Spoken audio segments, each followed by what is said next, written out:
Ben, do you want to say you're going to start? Yes. We can't do it without you. Where are you now? So Kelly went on to so Forge. I just went online today to look Thanks everyone for coming tonight. Sorry we've just had a bit of a late start. Fascinating subject tonight, crypto custody. I have learnt already just by interviewing some of the panellists.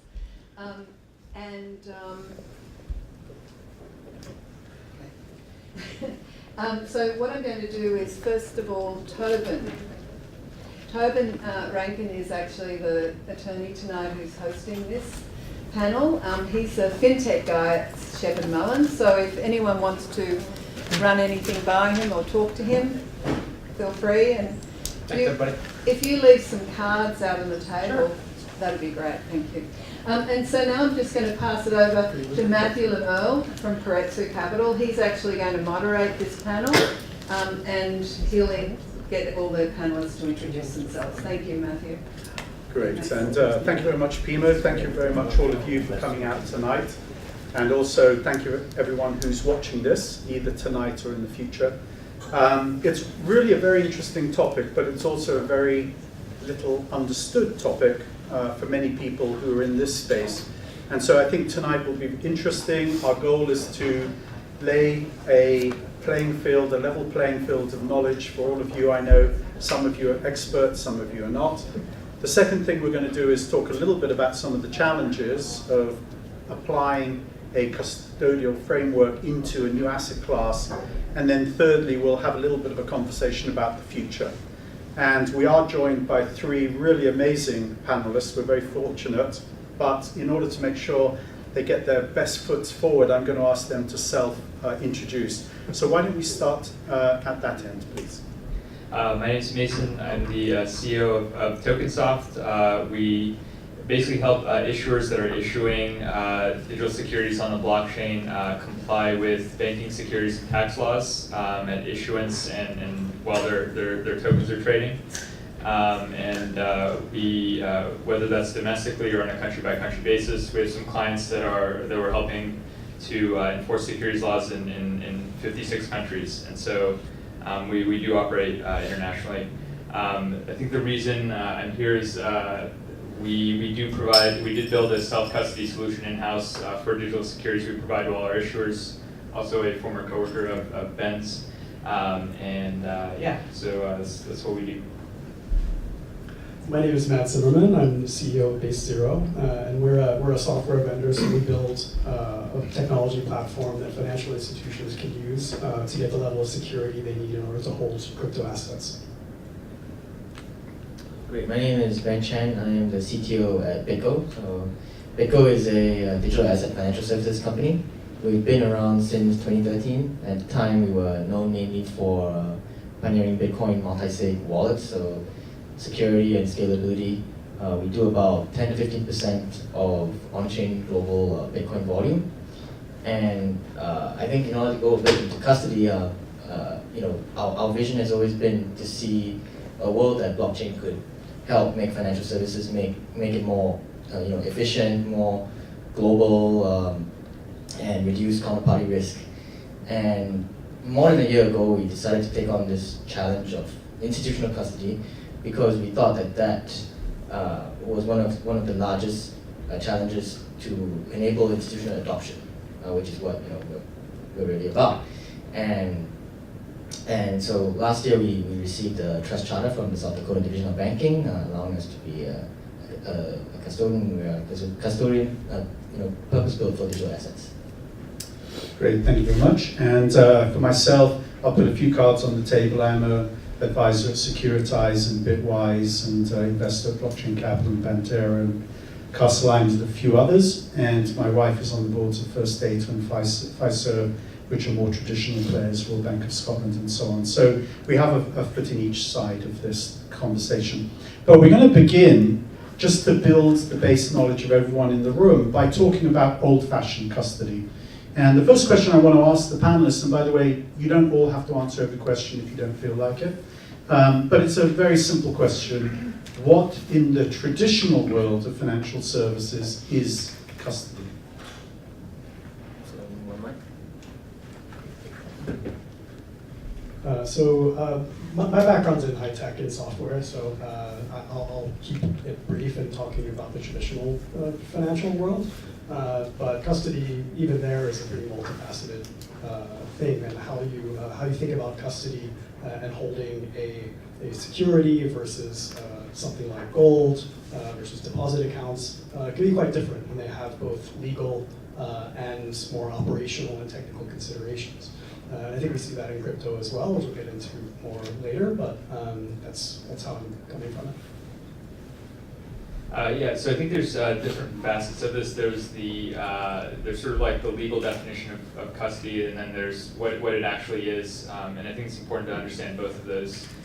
So in terms of just money or Bitcoin, if I hold if I have a service that's holding your Bitcoin, then and I have the ability to move it around on your behalf and have custody of your funds. And so, for example, when you have money in the bank has custody of your funds. They can theoretically go move it around. They can lose it. They can add to your balance, which will probably never happen, and things like that. Then there's also custody in terms of securities. So now there are shares of a company that you perhaps bought through E-Trade. In the back end, they sit with the custodian, so they don't actually move around. They're sitting in one place with a custodian like State Street. And so whether it's with money, Bitcoin, or digital securities, there always has to exist a custodian that's actually holding these assets. Yeah, I think that's right. I think traditionally in the traditional world, not many people are actually used to taking custodianship of the assets that they hold. If you're a hedge fund, for example, you don't really want to be setting up your own vault to put the gold in it and maybe store the vault in the office. You wouldn't do that. You would have a custodian for your gold. So I think that's one of the reasons why people ask for, look for custody. The second reason is more compliance and regulatory. And I think for me, at the core of that is that I believe like when you have institutions involved and when you're taking care of other people's money, then the standard of care should be higher. So one example is, say, if I were to put my money with some fund in which I'm going to invest in, right? I would want to know that they have my assets stored safely, and that the assets actually are there. So, for example, you don't want to be putting your money with the fund where the fund necessarily takes their own custody, and they tell you, oh, we made 10% month on month. Which could be like, which is actually what Madoff kind of did. He said, I have 10% month on month, and actually you have this amount. And you would love if the custodian could provide you with proof that money is actually there. Great, thank you. So you mentioned State Street down the end, and I think we know it's one of the world's largest custodians. I can understand why a relatively unsophisticated organization might give custodianship to someone else. You use the gold example. But why would one of the largest and most sophisticated financial institutions ask someone else to be their custodian? Why would that happen? Well, in some cases, it's a matter of regulatory compliance. And, custodial banks are generally, they're not necessarily allowed to engage in other types of banking activity. But there can also be operational reasons, a separation of concerns, in order to focus on their core business. Okay, that's really good. So just doubling down on that, you say some people hold assets, other people may trade assets. Why wouldn't you have one person be doing both?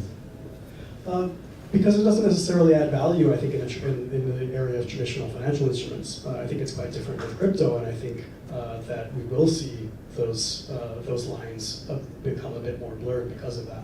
Okay, so in my head, it's a little bit like the bookkeeper story. You give the check to your bookkeeper, you ask them to manage the books, but you don't give them the signature too, because otherwise they've got everything they need to be fraudulent. So you tend to break these things up so that different people own different pieces of the equation, but no one person has everything in-house. Do you think that's a fair summary, or? Yeah, I see some nodding. All right, so let's keep going. How big is this? How big is this? You know, there are, I think I just saw $53 trillion of public equities in the world. Is this a multi-billion-dollar business? Is this a multi-trillion-dollar business? How big is traditional custodianship?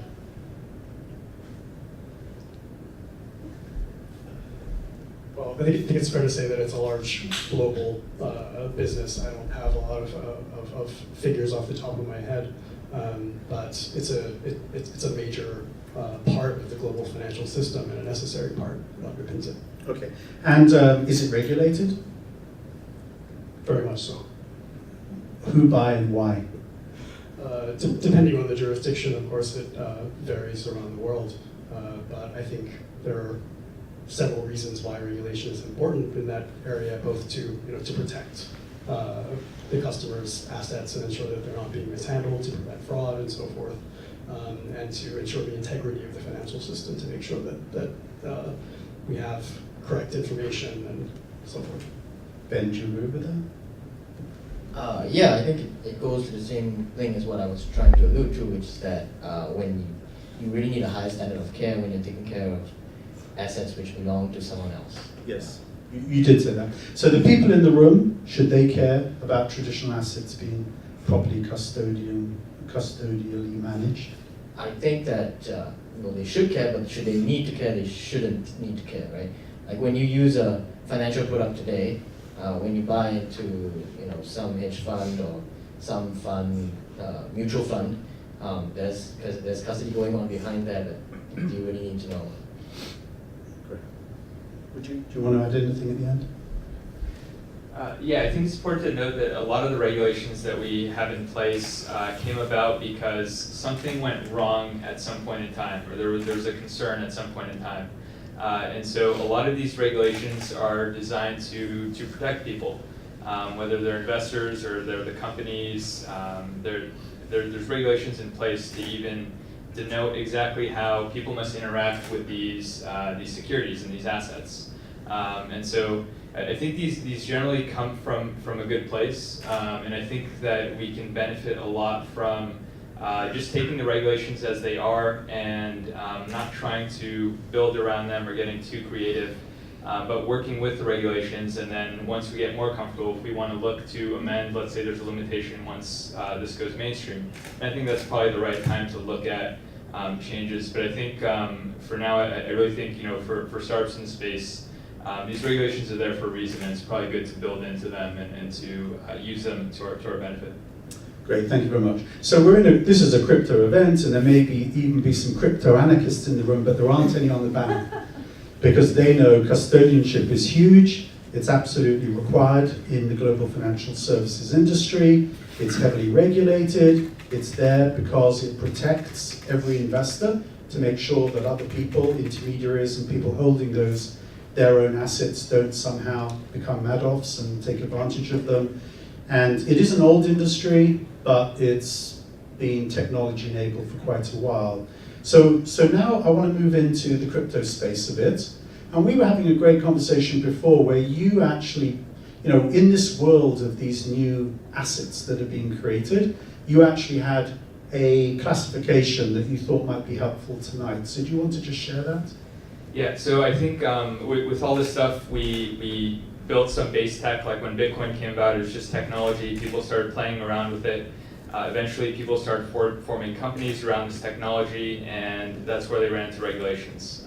Once they started working with other businesses in the space, or they wanted to work with banks. And I think so for us, when we operate in the space, it's really important for us to look at the tooling from the lens of the regulation versus the other way around. Because if we look at it from the other way around, we're going to look at what's most convenient, and generally, the things that are most convenient in crypto are illegal. And so when we were looking at custody, we sort of broke out different concepts or different styles of custody, and the reason is that there are different regulations that you have to follow, or there are different sort of regulatory structures you can undergo and sort of get licenses for, and they enable you to hold different types of assets. So from our lens, there are digital assets, things like Bitcoin, Ethereum. There are also digital securities. Digital assets that are being treated as securities. And that requires different licensing to manage. And so we have the concept of digital assets, digital securities, and then there's the concept of administration for digital securities. And that's generally what a transfer agent would do with public securities, but we really parted that out, and the reason was that the feature sets are very different for the tooling. And so when we operate in our context, we have these three concepts: administration of digital securities, custody of digital securities, and then custody of digital assets. And that's the lens at which we come at it from. Okay, I think that was very helpful. Does anyone want to build on that? Matt? I think you turned it off.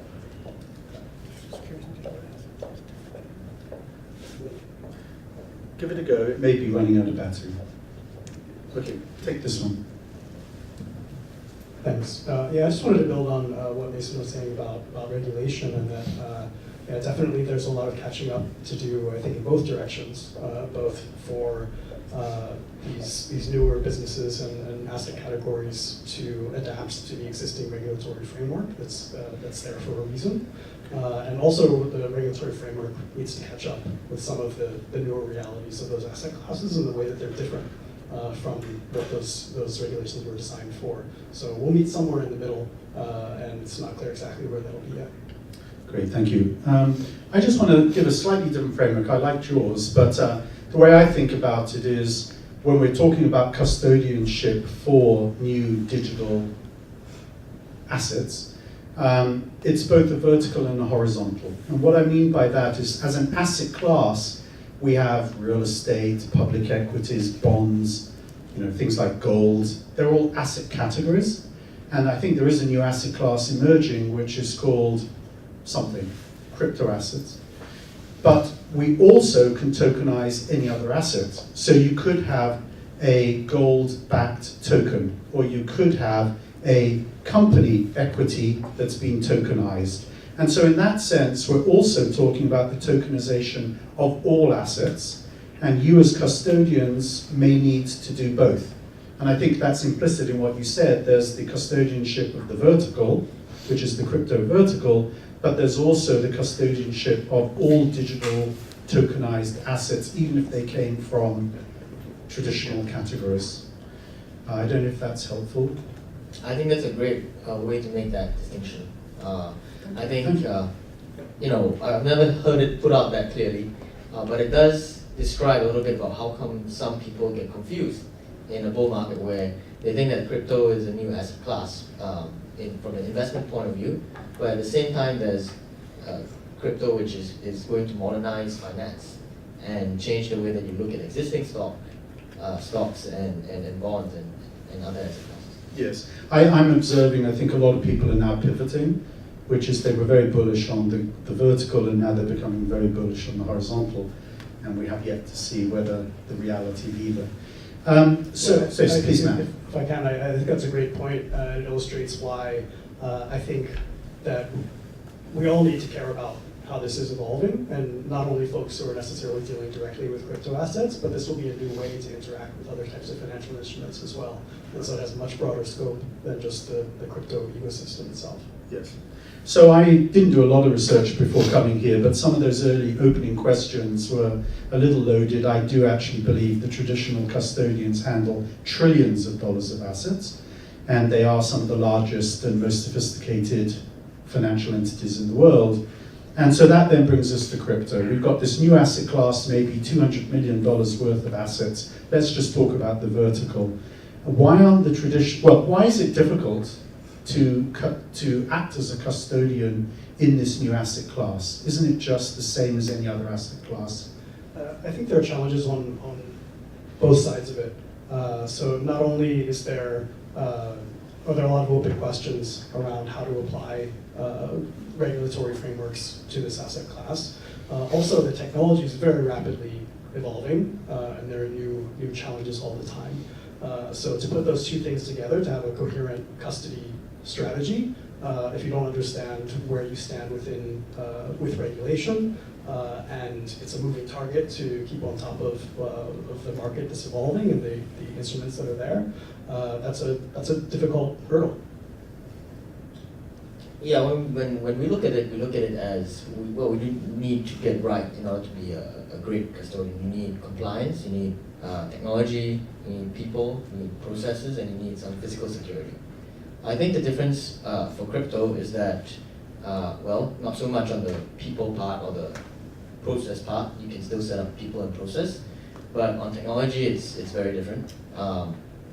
You need to entirely change how you would develop a wallet, how would you handle your private keys, and then on the physical side, storing something which can be copied and exfiltrated. In other words, storing a private key which can be removed from a vault is a lot more difficult than a physical piece of gold, where if the gold is there, it's actually physically there. And there's good news and bad news there, right? So you can't split a piece of gold up into 5 different parts and have a different key and require all 5 keys. But with digital assets, you actually can. It's called multi-sig, and it's been very helpful. So on the other hand, once you lose a piece of information, it can be copied without actually someone removing it. And not only that, someone could have copied the private key and lied in waiting for a long time before deciding to obtain it. So there's many other different challenges on the physical side. So you've used that gold analogy a couple of times, and I get that. I mean, if we were a commodities trader, there might be a warehouse with platinum or copper or barrels of oil somewhere in the world, and a derivatives contract might have been built on that. But for equities and bonds, they're just digital assets. We might issue a share certificate still, but it doesn't have any meaning. It's all just digital. So why are digital crypto assets different from digital public equities? Right, I think that a big difference between the way that many of the blockchains work and the way that traditionally we've done it is that traditionally we have a ledger, and it's, in the case of digital assets like securities, it really represents the balance of each person. So there is a central authority there that can, if a mistake was made, maybe undo the transaction or change the balances.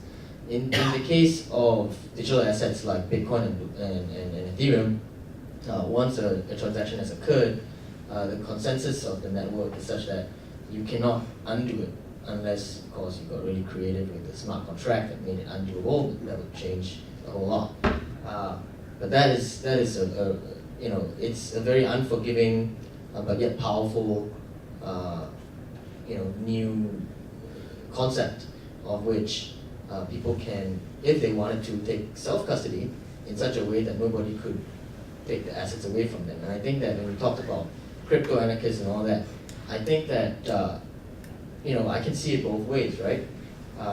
The real value here is that it enables, in my opinion, you to trade and interact globally in a very risk-free way, such that there's no counterparty risk. And the fact that, just because custodians exist, I believe is a little bit like how Gmail exists. When you look at how email works on the internet, it is fairly centralized. You have many domains, but many people choose. They don't want to run their own email service, their own domain.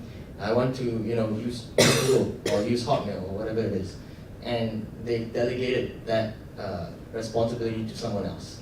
And the power of the whole system is that you don't have to delegate if you don't want to. You can take the custody if you want, but a lot of people will feel better about having others take custody. So that was very good, Ben, but I'm going to ask you one of my tough questions that I was going to do at the end, but you've teed up the question, so let me ask it. If you were a custodian for Ether Classic and there was a 51% attack, and we rolled back the block, and the assets that you're holding vanished, whose responsibility would that be? Is it yours, the custodian, that the assets that I entrusted to you are not immutable and have been eliminated? I think that's a very interesting question to which the answer will be probably discovered over time. I can tell you that we have been considering that risk, but in a different case.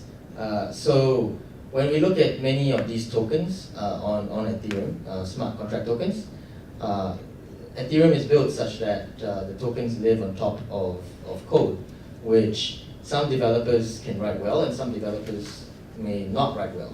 So you could take the best care as you can of the keys behind them, but if, say, we were to support, and we get a lot of requests to support different types of digital assets all the time, if we were to support a digital asset which itself were the concept of that digital asset were to be hacked, then what happens in that situation? So we, to some level, we have to be careful with that. Yes, I mean, I would not want to be a custodian of buggy software.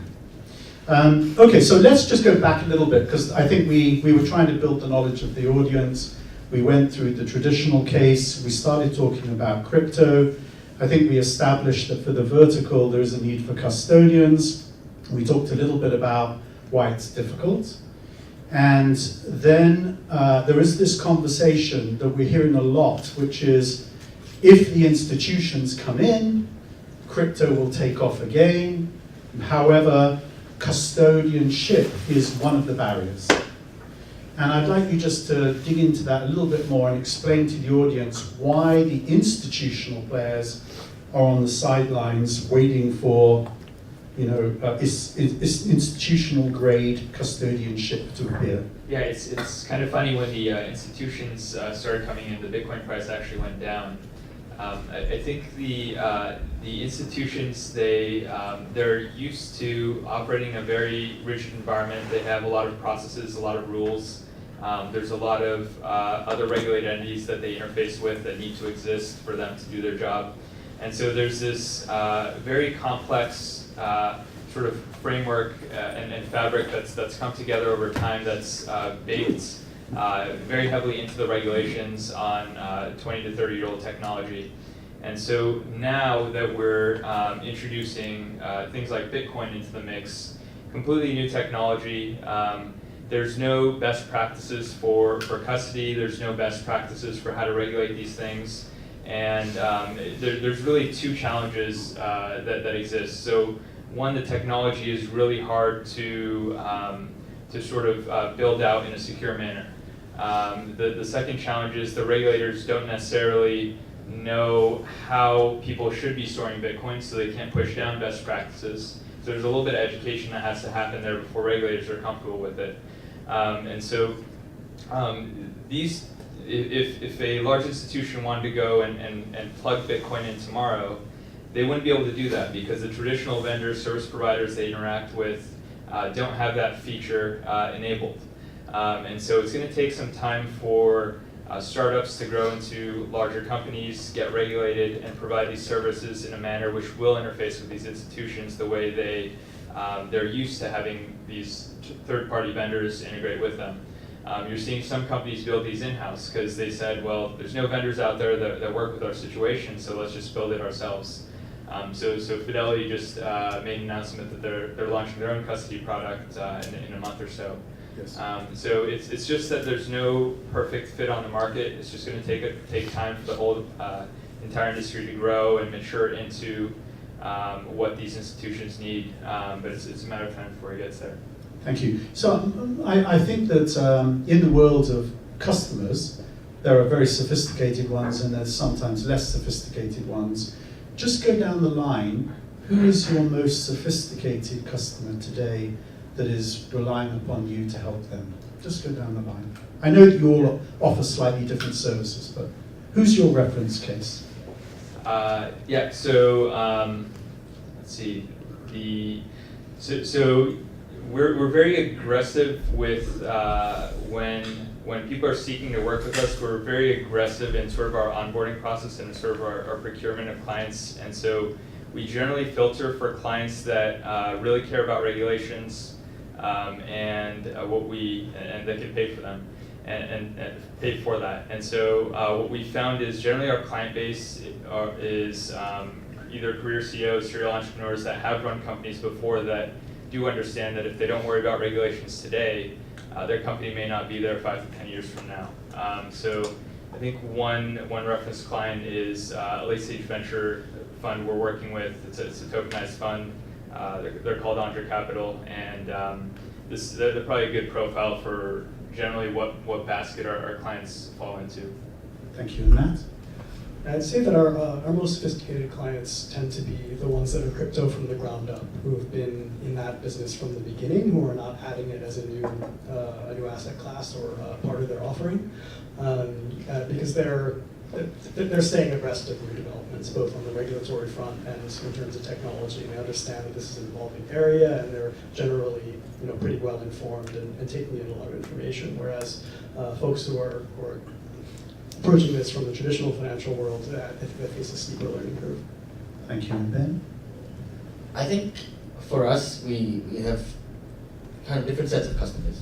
So we're known for our wallet platform, which is used by many hot wallets and exchanges. Some of these exchanges, like you said, they've been around for a little bit longer in the crypto space, so they're a little bit more demanding from the technological side. They may want support for higher volumes. They may want Lightning support for non-fungible tokens and everything like that. So that's quite challenging from the technological end. But at the same time, there are many larger institutions that we work with. Goldman Sachs invested in us, for example, that have already existing procedures that they have to do custodianship or to do business and integrations with. And because they're larger organizations, they have many more requirements for processes and security, and you could say that those are actually pretty sophisticated. Great, thank you, Ben.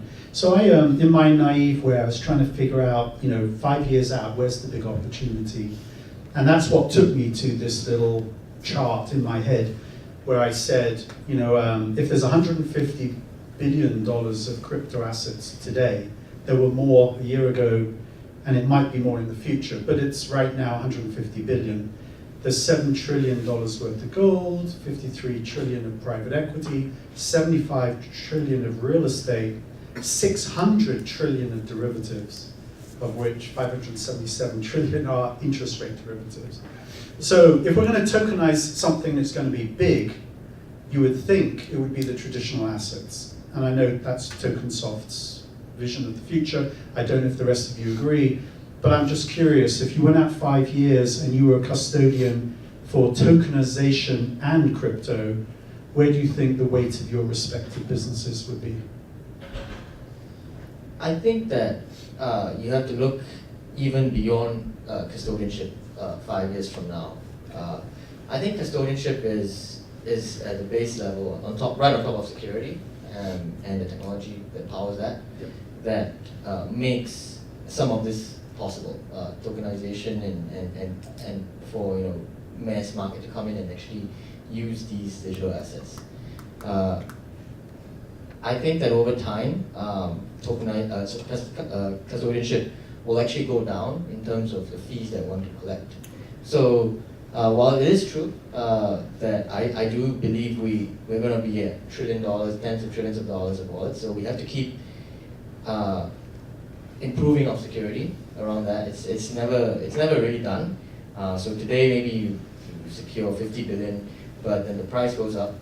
So you have to actually design it such that, for example, no address itself would hold more than a certain amount, so that you could individually secure different wallets.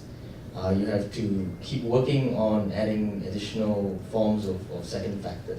And so without going into technicals, I think you have to keep working on that. But at the same time, it's the businesses on top of that, the ecosystem around the blockchain that custodianship can make possible, that is very interesting in 5 years. Thank you. Yeah, I take your point that there's a great deal of existing value out there that can kind of be tapped into in this new way. And you know, it's possible today to say execute a real estate transaction in Europe as a resident here. It's quite complicated. The question is, will tokenization actually simplify it and make it more universally accessible? Perhaps, but certainly what I'm most excited about in this space is the true potential of crypto-native assets. And to the extent that new businesses, like some of the ones we represent here, are unlocking that true potential for the long term, I think that's where the greatest opportunities lie, because we're still at the very early stages of the development of this ecosystem. And I think some of the most exciting things are the things we haven't even started to see yet. Great. Yeah, so when we started our business, it was like custody was one of those pieces that had to exist for us to be able to service our clients. So it's sort of like a feature in our platform. And I think as the industry does grow and more people start using services like BitGo, more and more applications are going to come to fruition where custody is sort of a feature and a building block that's necessary for them to do their business. So I think by the time we get like 5 years out, I think people are just going to be building layers and layers on top. At one point, our platform is going to build into these verticals. So we'll have a specialization for bonds, maybe a special product for real estate. And I think it's just, it's going to keep getting there. And as we get there, at one point, our platform will even commoditize further, and then custody will be further commoditized than that. It'll be further in the back. So that's how sort of how I see it maturing. That's really interesting, and in fact, it makes me want to ask a question which just popped into my head, which is, you used the phrase commoditizing, you used the phrase fees are going to be diminished, and you know, in financial services, we're very familiar with this notion of the lead product. So, you know, in retail banking, it's the checking account. You then are in the middle of the payment flow, the transactional flow of the client, and then you can cross-sell them the mortgage or the lending product or whatever, where you make all the money. You make no money off payments, or very little. So in this space, is custody, do you view custody as sort of a lead product, or is it just a feature in an offering where something else is more important? It's interesting. I've never thought of it that way. I only just made it up. So. I think it's sort of like I don't know, being a company and having a website. It's just something that you have to be able to service clients. It's one of those fundamental building blocks. It's like you have to, if we're going to start servicing users online, they have to have accounts. In crypto, they have to have you have to be able to custody their assets. So they have accounts in custody. So I think it's just one of those things that's going to be very commonplace in the future. There just needs to be there for a product to be able to come to fruition. Yeah, that's certainly why I decided to start a business in this space, because I believe it absolutely has that kind of potential, because it's both a necessary element, as Mason was saying, and naturally sits at the center of that transactional flow and has the kind of visibility and integration with adjacent systems that provides opportunity for it to expand into many other areas of business. Yeah. I think it's a building block. I think that sometimes it could be a lead product, but I think we know for sure it's a building block. Yes. Though I think, Ben, it was also you that said, when we were talking about the traditional world, that the custodians often ring-fenced and not allowed to participate in other activities because of the double jeopardy issue of being, So anyhow, it's sort of an interesting thing, a conversation. Okay, last question, and then we're going to open it up. I've learned a lot already. But we've also got to discover what these people want to ask you. But I've got one last question. A lot of the people that watch these videos and are here today are actually entrepreneurs. And they're trying to figure out where they should place their time and effort and the business they should launch. So just going down the line, if you wanted new competition, what would you recommend it be? Where should the entrepreneurs in the room focus their efforts? I think what we're seeing a lot of is that people are looking for ways that they can do something with their tokens or their assets on top of custody. So we're seeing a lot of people that, when you come in and you buy some Ethereum or Bitcoin, the first step is you say, okay, where can I put it safely? And then we're gonna put it in a compliant manner. And then after that, it's like, how can I earn maybe some interest on it? And then so you get into like lending. And then after that, it's like, how can I make, maybe I want to do some staking, proof of stake, get a little bit of rewards for that. And then there's an obvious one, which is everyone wants to trade and make some money off that. Okay. Just don't lose my assets. Sorry. Matt. I think at a macro level, and for the growth and health of the ecosystem in general, more products and services that allow crypto to be used in more contexts. It's still something that's not as accessible as traditional financial instruments to common people. So we'd love to see more things there. More specifically, in terms of our area of business, I think we need more innovation in the area of compliance. It's currently, to operate in the same way that banks do today, it's quite a heavyweight process to engage with regulators to feel confident in compliance. And I think there are opportunities based on the technological capabilities inherent in crypto to make things like proof of reserve and things like auditing much, much more efficient. And I think those efficiencies will lead to a lot more innovation in the space. Thank you.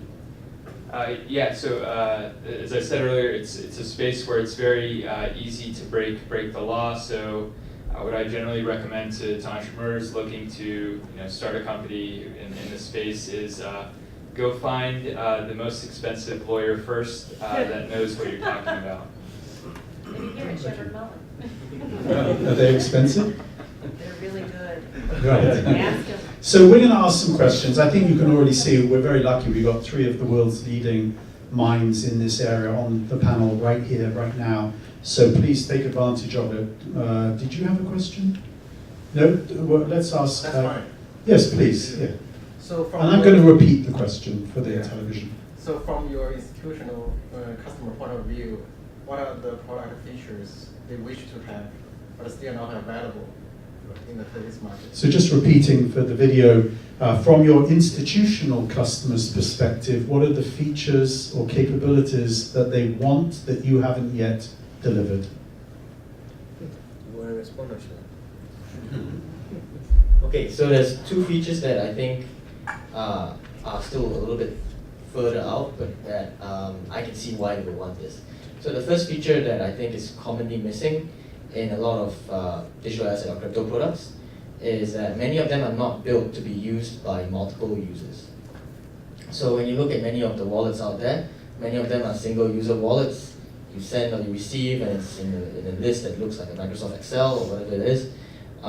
But when you think about other things, for example, like trading, when you look at many exchanges, you sign up for an account, it has an email, and you can trade in the account. And what a lot of traditional traders have right now is that they can have combined risk.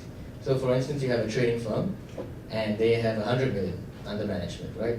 They can assign 10 million to this trader and 10 million to that trader, and you can split up the risk. And as a whole, they can view their portfolio.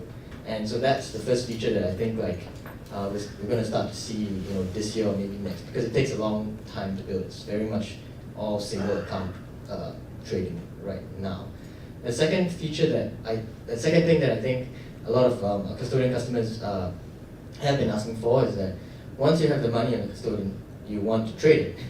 And right now, sometimes people end up just doing trades with many exchanges. So the challenge with that is that you have problems with the velocity of money. So say you store Bitcoin in the BitGo trust. You want to sell the Bitcoin for some Ethereum. And you found a good price on Bitstamp. Now you have to send the Bitcoin over there and wait for it to get confirmed. And then you can make the exchange and then send it back. So that's the first problem. But the second issue actually really is that if you then chose to, okay, why don't I just leave some Bitcoins on each exchange? So then let's say you have 100 coins and you put 10 on each.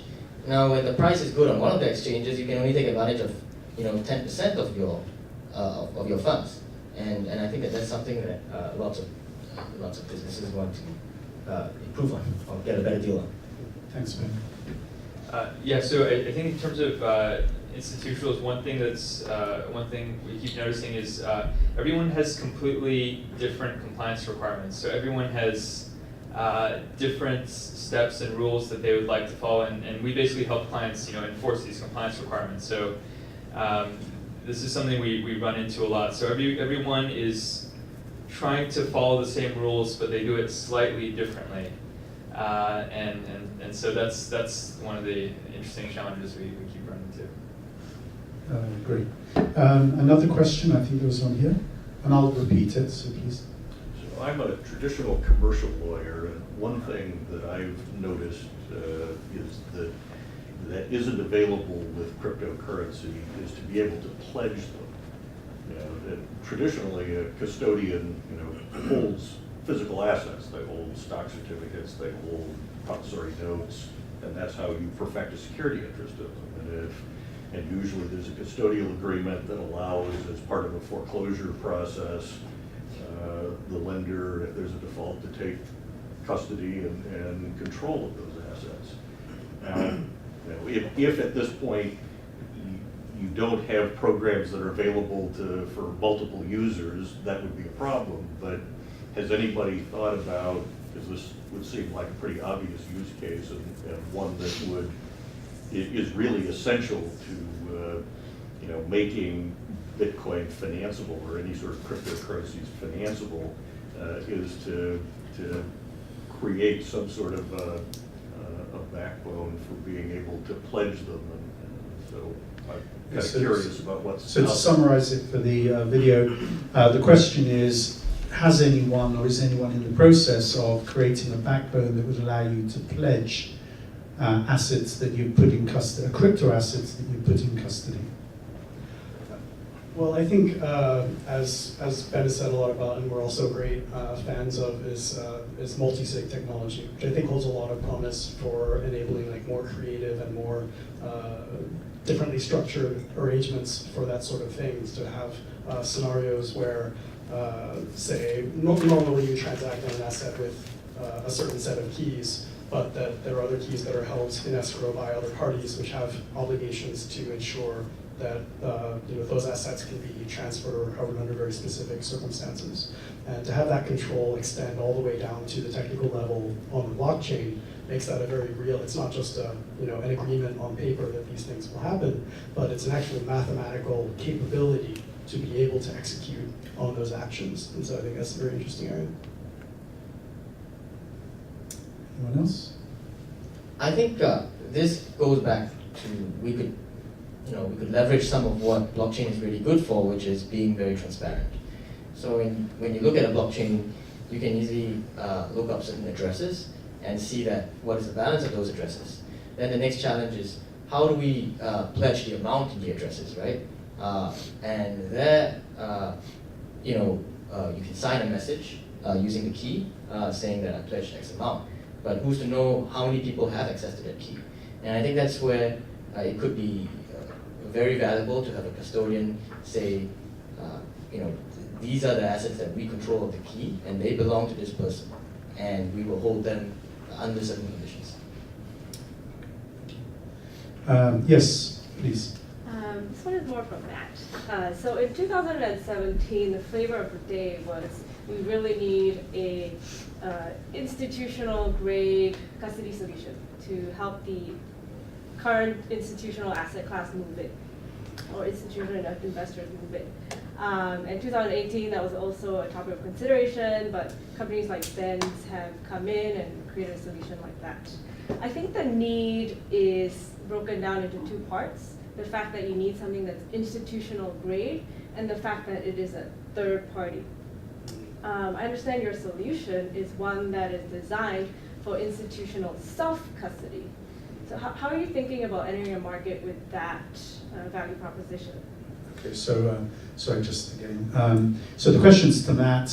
Matt has created a custodial platform and technology which people can use to self-custody, and the question is, isn't the demand or need for third-party solutions where the custodian is a third party?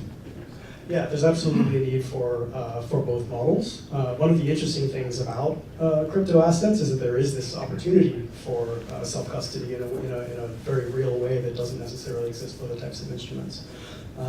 But our technology is applicable to both of these cases. Like we see institutions that are dedicated custodians, and their expertise is in custodianship for traditional assets, and they need the technology piece in order to be able to expand into crypto assets.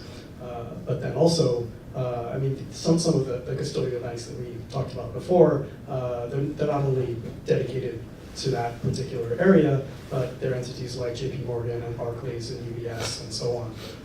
And those entities need this capability as well. I think that just as it's a building block for all types of financial institutions to be able to maintain ledgers and account balances and so on, they will need some custodial capabilities as well to be able to handle these assets. So you're basically assisting the traditional custodians into entering the space. We also serve businesses that started on the crypto side, but yes, we do that too. When these institutions have really like complex compliance requirements, tools like this are really easy. They plug in a lot easier because they don't have to change the processes. They can just change the tools they're using. Other questions in the room? I have a follow-up question. Yes, please. As it relates to third-party custody, would you trust Goldman Sachs holding your crypto when they'll steal $1 billion from Malaysia without thinking twice? Well, that's a leading question. So let me just summarize it as how much trust would you guys have in traditional institutions to hold your crypto? I believe Goldman Sachs specifically, so I'm going to let Ben take it. No, it's an unfair question, Ben, but you're welcome to answer it. I think if you ask me, I would distribute risk. Okay. That's how I would do it. And I think, like I said just now, I think the beauty of the blockchain and Bitcoin and Ethereum is that everyone has the choice. And everyone has the opportunity to take it if they want themselves. But in order for it to be widely available to everyone, to the man on the street, you have to have a service that you can trust others with. And that's actually a very sophisticated answer, because in traditional financial services, the government insures and backs us to certain extents when we go out and give people our money. But I'm assuming to date, crypto custodians are not insured by government entities. Am I right, or is that not right? To my knowledge, they are not insured by government entities. Yes. So any other questions? So I have one last question. Yes, please, though. There are AA rated insurers that sort of gave this space stamp of approval. Right? Lloyd's of London, for instance, Chubb have sort of underwritten policies against crypto assets. We've talked a little about that. I think it's a huge. Okay, so I think the observation is that the insurers are beginning to be prepared to insure these assets. Sort of a transfer of risk. Okay. Okay, so this is an area that I'm very passionate about, actually. Because, well, I wouldn't say I'm super passionate, but I've been working on this. We have been working on this insurance problem for very long. And I think that the way I would respond is we need more transparency in terms of what the insurers are really insuring. So there are many companies out there that say, oh, I have insurance. So I think the question thing to ask is, how much are you insured for? Are you just insured for 5 million out of the 100 million you hold? What is insured? Is it the hot wallet or the cold wallet? And under what circumstances are they going to pay out? Many people, to make things look a bit more extreme, say the insurance may be just typical cyber insurance, and that may not really cover theft or employee theft or certain hacking or you really have to look into the specifics of the insurance policy. So I got the sign that we needed to wrap up. So I want to ask one last question, which is troubling me because I don't understand it. The other one was this one of the rollback and the elimination of a asset altogether from the immutable record, and I think it's something I've been very worried about because it looked like this community has turned on itself and eaten the notion of immutability and trust by demonstrating that they could unravel or roll back a blockchain, which is of concern. But the other one is this. This is software. So to use Ben's example, when we have gold, if we divide the gold in half, we have 2 pieces of gold and they're worth half as much. But with software, when we copy the software and we then enhance the software, the first piece of software may become worthless. And so in my head, that's the fork, right? If we fork an asset and all the value, the community, the activity goes to the new fork, the old fork could be abandoned. But if you're the custodian, you might be holding something which overnight becomes worthless. And again, I'm wondering, is that just bad luck on behalf of the person that gave you the asset? How does that work? Just help me understand, if the asset forks and you're the custodian for it, how does that affect you? Well, I think in some cases the custodian may be in a position of having to take a position on it, which I think is potentially very uncomfortable. But certainly there are asset classes today which are in custody and can vary in value or even become virtually valueless. So I imagine there are some established guidelines around that. But I think with crypto assets, there's this added degree of uncertainty where sometimes it's not exactly clear what's happened. Like, has the asset been lost? Is it gone forever? Has it been reappropriated? Is it potentially reappropriated? Is someone holding a key somewhere, but we're not sure? So I think there's a bigger gray area that will need to be addressed. Okay, thank you. Yeah, I think so again, there are different regulatory structures you can use to do custody, and the different styles do have different styles of protection built in. So for one style, there may be minimum capital requirements. You may have to get insurance, so if anything like this happens, hopefully it can get covered. If you're structured as a bank, maybe there's FDIC insurance, but it doesn't go that high. So there are protections built in, but at the same time, from our perspective, we build in technical protections. So if the rails and the infrastructure go away tomorrow, there should be the ability to reissue the asset and get back up to normal operations by some manner. So, okay. Yeah. Well, thank you very much. Let me, I don't want to end on such a trivial tactical question, so let's just go down the panel. If there's one big thing you want to leave behind, either about your company or about the space, to the audience and to the television audience, what is the one last thing you want to say? I'll go last here. Okay, I guess it's maybe not the most hopeful note, but I think I'd have to reinforce just what a rich and complex and multifaceted area this is, and will continue to be. That it's not a direct translation of existing custodianship, nor is it something completely separate.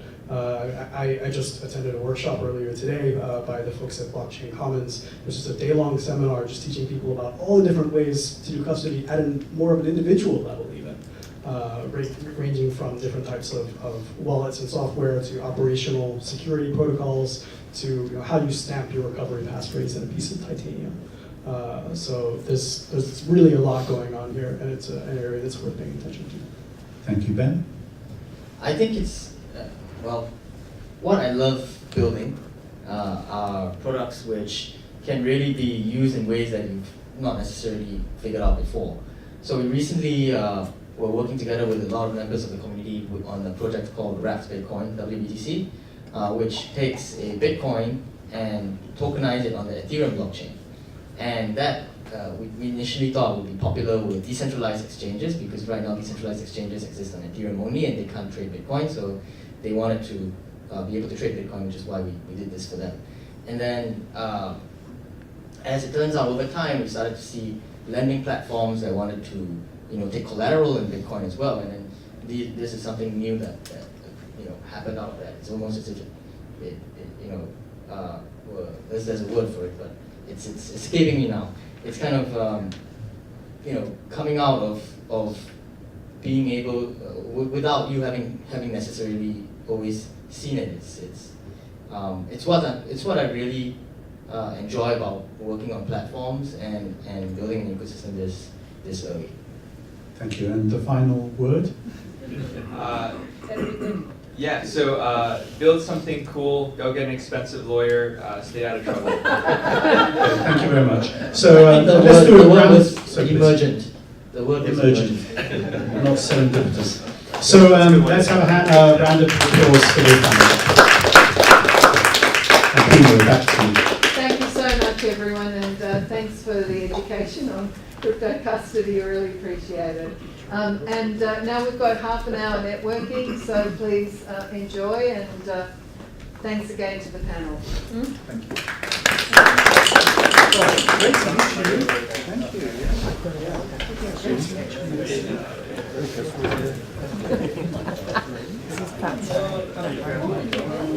I think it just like language I need to learn now, right?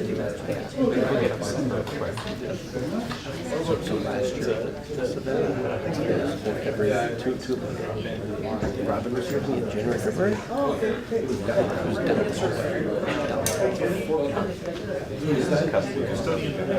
No,